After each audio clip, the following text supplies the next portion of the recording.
the detail of the raven, it basically can be interpreted in any way that I choose. Only the artist knows for sure.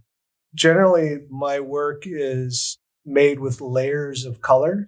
I'll first put, the interior color on, and then I will layer clear glass over that. And then the final step is to add powdered glass to the surface, and that melts onto the surface. What I'll do is I'll build that layer of powder up 3 or 4 times, and it's basically sifting it through a sieve onto the surface of the blob of glass.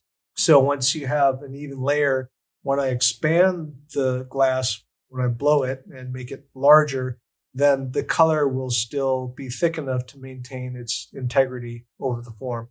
And so when I go to shape it, then, I'm not going to blow through the color, the surface color. And then when it comes out of the kiln, I will then do a stencil process, rubber tape, drawing the designs onto the form, cutting it out, exposing the areas that are going to be carved.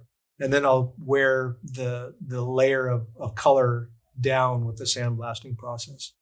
I always say glass has a defining historic connection to Native culture, which came through trade beads, which were adopted, onto clothing and ornamentation.